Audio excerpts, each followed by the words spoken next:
400 Thunder began with the supercharged power of Top Fuel Racing. 10,000 horsepower, 500 k's an hour, land-based missiles, creating an electrifying atmosphere that tests the very best. And the first ever 400 Thunder winner, US superstar Corey McLenithan.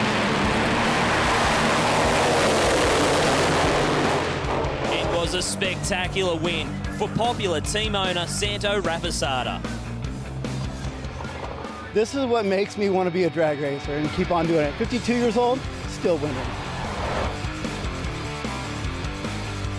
Whilst the weather proved a challenge, the racing on track was mind-blowing. The Pro Slammers were at their usual unpredictable best, with a big field of 3,000 horsepower sedans ready to do battle.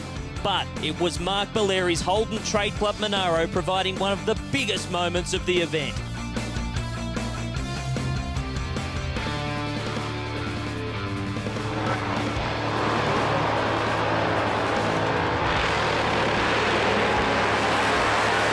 But in the end, it was the reigning 8-time national champion, John Zappia, standing atop the mountain to become the first winner under the 400 Thunder banner. Oh, it's just such a relief to get it done and to win the first 400 Thunder race. Fantastic. Now it's the turn of the pro bikes. Welcome to Sydney Dragway. This is the 400 Thunder Australian Professional Drag Racing Series.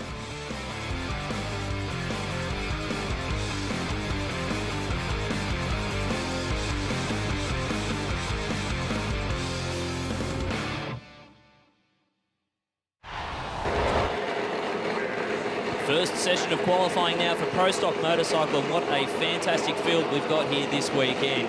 East Coast Nationals here at Sydney, and a new era in drag racing with the 400 Thunder Professional Drag Racing Series hitting the track here.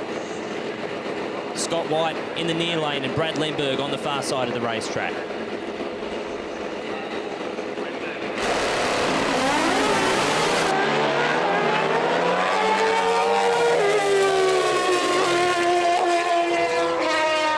Fantastic way to kick things off here in Sydney. A 7:28 for Scott White. Good solid run for him. But how about Brad Lemberg? Second competitive outing for him, and a 7:23 puts him in the #1 provisional qualifying spot.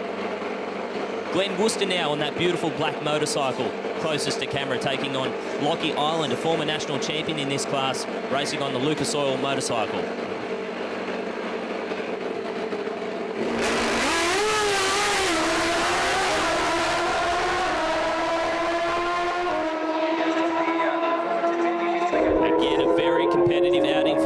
There, a 7.50 at just a tick over 285 kilometres per hour. Lockie Island, problems for that motorcycle. Didn't know what happened there. Got a little bit out of the centre of the racetrack and just shut the bike down. Discretion being the better part of valour there.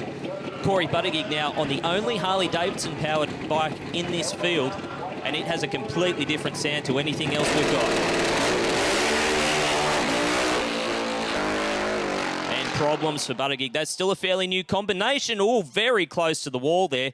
Corey Buttigieg, a very experienced racer in his own right, but these motorcycles are a completely different breed to ride down this racetrack. An 11-second pass, obviously unrepresentative there of what that bike can do.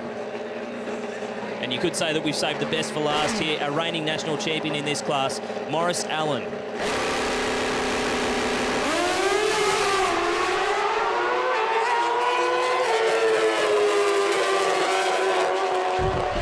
And a 7.36, a good first run for Morris Allen off the trailer. That's something that he can bank on for later on. Have a look at the replay. Beautiful riding style here from Morris Allen. You can see how he gets down low, really hunches behind that fairing, and you can see the bike actually picking up the front end on every single gear change. This bike has an enormous amount of horsepower. Morris Allen, hey Morris, just sum it up for us. What's the appeal of Pro Stock bike for you? Yeah, look, Bryony, it's the acceleration, it's the high revving engines. You know, it's naturally aspirated sound of a high revving engine that's just exciting. And when you get to do it side by side at 185, 190 miles an hour next to somebody, it's a great feeling. You've been involved in this category for some time. What is the appeal for you? Yeah, look, this is my 25th season, funnily enough, I'm starting, so you've kind of got to wonder where those years have gone. But look, I guess it's the, it's the camaraderie, it's the idea of trying to go faster every time. That it's the bug that drag racing kind of has on you, or that effect. And once you've set a benchmark, it's something you want to keep working towards. And the idea in this sport is to go quicker and quicker. So, when I started in the class, we were running low 9-second passes. Now we're running low 7-second passes, knocking on the door of 6 seconds. So it's evolution, and it's fun to be part of that. Are you out there racing your rivals, or are you racing yourself, racing those benchmarks? Yeah, look, I mean, this is a sport where you need to focus on doing everything right in your own lane. So a lot of it is taking care of your own business, but at the same time, it doesn't hurt to take a sneak peek over at the opposition. Okay, so season 2015-16, as you said, a quarter of a century, Morris. That is a long time to be involved. What are the goals? What are the aims for this season? Yeah, look, we've obviously got number one on the bike, and, we'd like to try and maintain that. So, it's going to be a challenge. There's some great competitors this year, and it's really exciting for the class. There's new bikes that have arrived from overseas. So I think the goal is to run as quick as we can and to try and stay at the top of the field. Good luck for your 26th season. Gosh, you have been around a long time, haven't you? It's great to have you back here at the East Coast Nationals. All the best for this season. Thanks, Morris. Thank you.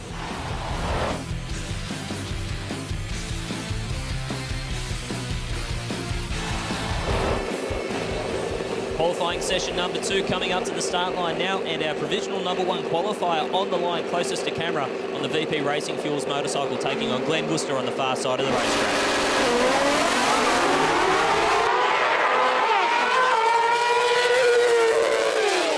Ooh, you could hear the engine really buzz there for Brad Lemberg at the other end. Rolls out of the throttle a little bit early. I think he might have missed the final gear change there, a 7:55. But up to that point, the bike was certainly looking very racy. Problems on the other side of the racetrack. Corey Buttigieg on the Harley taking on Scott White from the Northern Territory. Oh, big problems for Corey Buttigieg. Gets over the centre line and clips those cones. That run will be disqualified. Scott White, on the other hand, at 7:36, a good banker there for him, although big problems in the braking area. Something's broken in the back of that bike, really moving around a lot. Good experience there from Scott White as well. He shows exactly how long he's been racing these bikes for. This is your qualifying list after the second round of qualifying, with the rookie Brad Lemberg leading the way. Well, it's been a dream start for Brad Lemberg in your pro stock bike career. 1 from 1, debuting at the Winter Nationals no less, and taking it out. So no pressure here at the East Coast Nationals? No, yeah, we had an awesome meet at the Winter Nationals. Couldn't ask for anything more, but come here, 2 fresh new engines, and trying to make the most of a big weekend. So your dad's been a big influence on your career, obviously, and is he the one that got you here and onto the bike? Yeah, definitely. Dad had the pro stock motorcycle, and he spent a lot of time and money getting it to where it is, and let me have a full crack this season, so hoping for a big year. What was the main thing that you noticed when you jumped on this motorcycle for the first time? What impressed you? What surprised you about it? The way they accelerate for the first 60 feet. Definitely with a wheelie bar bike, they 60 foot very hard. Mile an hour is pretty similar to what I'm used to, but it's definitely the first front half of the track that's the big difference. And based in Mackay, so a lot of travelling I imagine you need to do to get to these big meets. How does that all work? What's the logistics of that? About a 2-day drive, a lot of time off work. It's a big ask, but we love it. Qualifying session number 3, the final session that got moved to Sunday morning, courtesy of the weather that we had here in Sydney on the Saturday night. But beautiful skies here in Sydney this morning. And Scott White on the far side of the racetrack and Glenn Worcester in the near lane.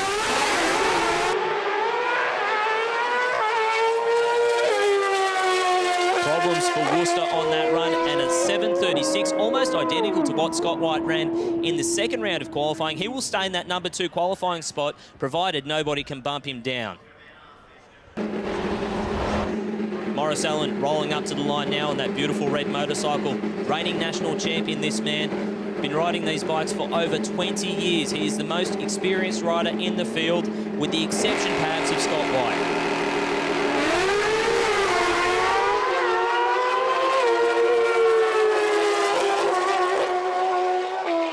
Another solid run there for Morris Allen, a 7:36 with a 1, identical to the 1,000th of a second to his second qualifying run. That's incredible. You can't do that if you tried, but Morris Allen certainly managed it here. Third round of qualifying, and that will set him in very good stead at the moment in the top half of the field. Corey Buttigieg now on the V-Rod Harley Davidson. You can see the vibration from these V-Rod style engines. Ooh, ugly run for Corey Buttigieg. He is not going to improve on this one. You can see Trevor Birrell there, long-time Pro Stock motorcycle racer and tuner, giving some tips to the crew. But Corey Buttigieg, he even got his leg out trying to get that motorcycle balanced, and really just ugly all over the shop for Corey Buttigieg. Lockie Island now on the far side of the racetrack, and it looks like some problems, perhaps with the gear lever there. You can see him playing with the gear selector. That's his dad, Johnny. These guys always go racing together, and looks like Brad Lemberg will be going on a solo pass, so he will lead the field into qualifying and trying to ride that thing like a bucking bronco there for Brad Lemberg, up and down and all over the place. Still a fairly new rider to this class, and he's wondering what happened there. Yeah, certainly not the kind of run that Corey Buttigieg was after in this third session of qualifying, but let's go back to the replay and have a look at exactly what happened, because off the start line, this bike just took off. You can see almost like it was a problem with the clutch, up and down, and just all about for Brad Lemberg, giving him the ride of his life. This is your elimination lineup. Brad Lemberg will take on Corey Buttigieg, Scott White taking on Lockie Island, and the matchup of the round for mine is Morris Allen taking on Glenn Worcester. Elimination's not too far away. Stick with us, don't go anywhere.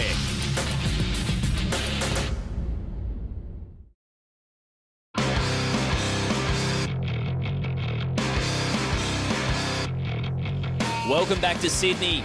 Fantastic day here for racing. We've had to rejig the schedule a little bit. These guys have already had one crack at the racetrack this morning, with the third qualifying session being moved after some weather-related delays. But we are set for a start in eliminations, and what a couple of pairings we have got here in the first round of Pro Stock Bike.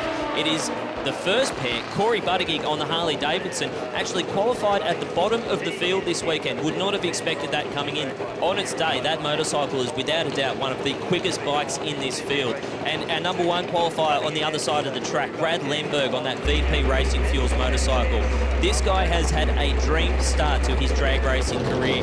2 number one qualifiers in 2 events, and he leads the field in here. But this is a danger matchup for him, because as I touched on, that bike for Corey Buttigieg, that is a quick bike.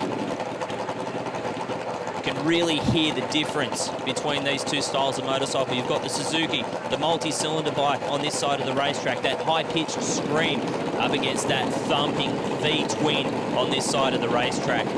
For Corey Buttigieg, you see the crew member just straighten the back of the bike up, trying to make sure it's pointed right down the centre of this Sydney Dragway quarter mile.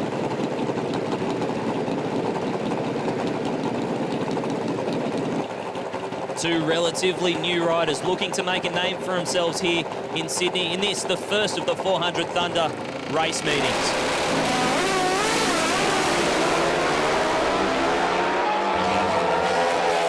Lemberg out in front. You'd have to think he's got it, but he doesn't. Corey Buttigieg around the outside of Brad Lemberg, a 7:31. How's that? The bottom qualifier takes out the number one qualifier in the first matchup of eliminations. Brad Lemberg, he had problems at the other end of the racetrack. Let's go on board with him. You can see the motorcycle goes straight over to the wall side of the racetrack. No traction out there. He has to roll out of the throttle, and that's just enough to let Corey Buttigieg on the Harley bite for the win.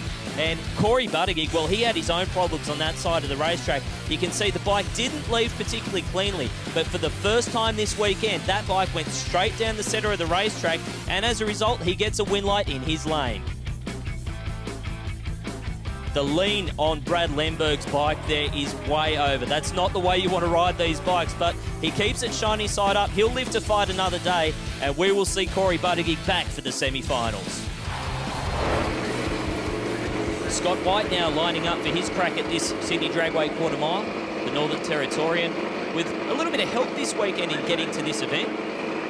Actually launched a crowdfunding campaign online, and had a bunch of people tip in some money and really contributed to him putting in a good performance this weekend. He'd like to repay those guys with a trophy, I'm sure. Comes in as a number 2 qualifier into this field. And, well, Lockie Island, we know he had problems in the 3rd round of qualifying, could not make that pass. Problems with the gear selector. He'll be looking to make a name for himself here up against one of the veterans of Pro Bike.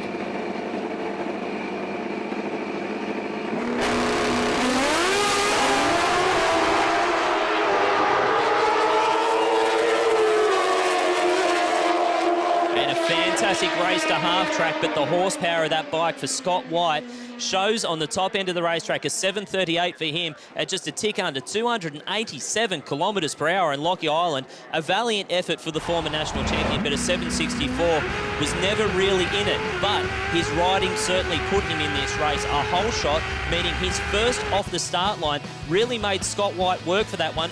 It was a visible advantage to Lockie Island on the Lucas Oil bike, but in the end, it was all for naught. Morris Allen rolling up to the line now, reigning national champion on that red bike. Again, one of the most experienced campaigners that we have got in this pro bike field. And he is taking on a man who has been racing this class on and off for the past 5 years or so, Glenn Worcester. Again, not a man to be taken lightly. Comes in as a number 4 qualifier, was only a hair behind Morris Allen in the qualifying list. These two, on paper, the closest run of the first round of racing, the number 3 and 4 qualifiers.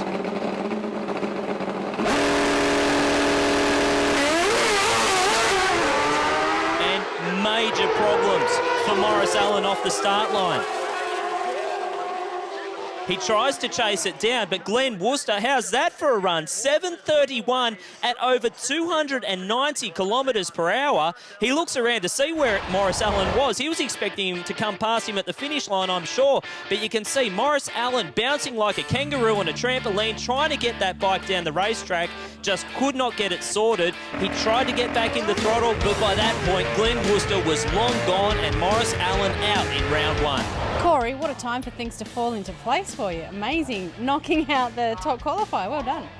Yeah, thanks. Well, because of Dan, I suppose, all the work he's done to the bike, and we're still in testing stages, and we knew it was going to go straight that pass. He eliminated all our problems, so it was a good run. It's a new bike, just recently brought out from the States, I understand? Yeah, we brought it out. We went over and test rode it. We only done 3 laps on it. Brought it home, and we've had it here for a while, just cleaning it up and getting it ready. And we're unfortunate this week we missed out on testing it due to the weather, and we had to go out racing. That's our testing racing, like usual. It's been a good weekend so far for Scott White. The number 2 qualifier won in the first round, and he's through to the semi-finals. Well, Scott White, that was a good, strong run against Lockie Island and into the semi-finals. Well done. Yeah, absolutely. Very happy about that, Brian. We hadn't had an easy run through, actually. We had the first pass was real quick, went straight into the 20s. The second pass, we lost the tyre off the rim altogether yesterday at the top end, 187 mile an hour, straight down onto the wheelie bars and all over the place. It could have been the end of it all there. It was very close, and we're glad that we got away with that and were able to fix the tyre overnight and get things going. So that third qualifier this morning was a bit slower, but we're getting back to where we were with the winters. We're running 20s there, we're running 30 just now, so we're in with a shot. Let's hope you can bring your A game. Good luck, Scott. Absolutely. Thank you. Lots of upsets in the first round of racing. All the semi-final action coming up next.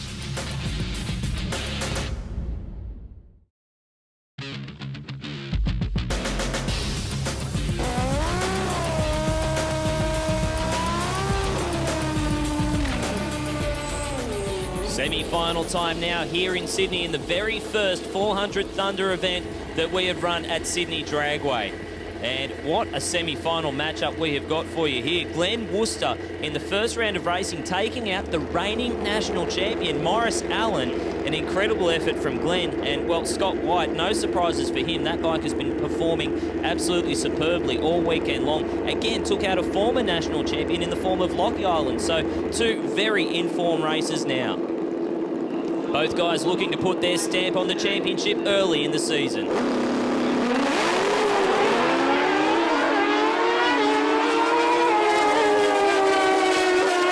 Problems for Worcester, but a 7:25. That is a phenomenal run for Scott White, only a tick behind the quickest time of the weekend so far.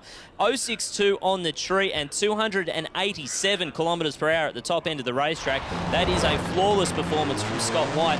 Glenn Worcester looks like he threw a lot at the racetrack there. You can see spun that rear tyre very, very hard off the start line. As soon as you do that, you lose traction, and unfortunately for Glenn Worcester, it means that he lost the race. But his misfortune has been very good for Scott White on his way to the final round and looking to take home that winner's trophy.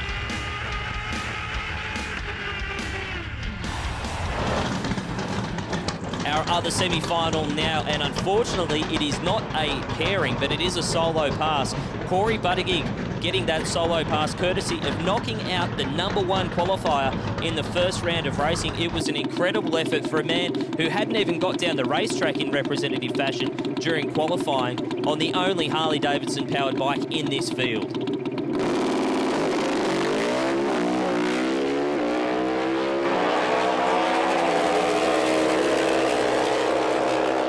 His second full run of the weekend, and a 7:45 is a very good effort at just on 300 kilometres per hour. That's almost top speed of the weekend for Corey Buttigieg. You can see the bike just stuttered ever so slightly off the start line. That's probably new rider nerves because Corey hasn't been on this motorcycle a whole lot. But let me tell you, when they get this bike sorted, they will be an absolute force to be reckoned with. Well, drag racing is one of the most visually spectacular motorsports around, and for all the latest information on it, make sure you do check out our Facebook page, facebook.com/400Thunder.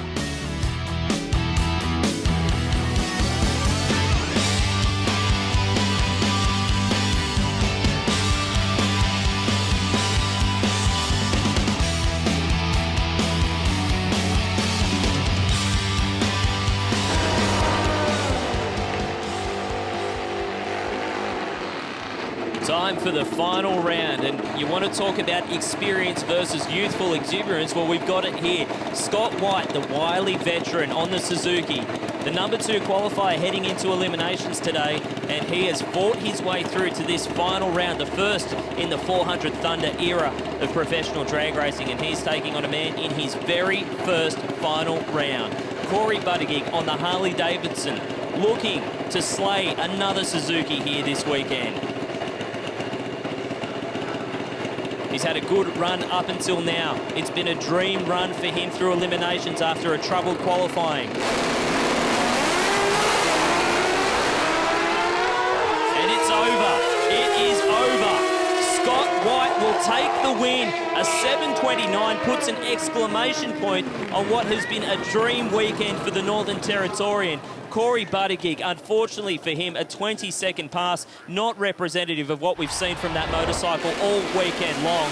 You can see the bike left the line. It actually left too well. The front wheel way up in the air. He had to roll out of the throttle to keep control of that motorcycle. Even stuck his foot out to try and get it back over in the lane. And by that point, he disappears into the background. And Scott White takes home the trophy, the first under the 400 Thunder Series banner. Fantastic effort for him. It's a long way to come from the Northern Territory, but he has made it count this weekend.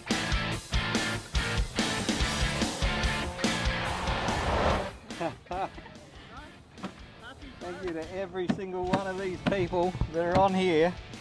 I wouldn't have been here if it wasn't for everyone on this list. So cool.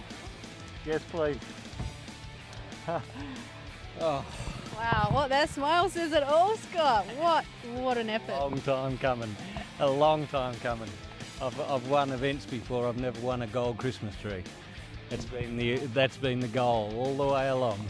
We spoke to you before the final and you were happy just to make it into the final, but you've taken it out. Yeah, unbelievable. How good is this? It's going to be a lot of celebrating going on, and thank you to Darwin Bolt Supplies, and it's just been great. The 400 Thunder has run beautifully. Weather hasn't been in our favour, and we've had a few things that came along that we had one stage there we didn't think we were going to go any further. Nearly crashed. So to get to this stage and get one of those trees, I'm just absolutely stoked. One of our most spectacular classes in the 400 Thunder Series is Pro Alcohol, and they are coming your way on next week's show.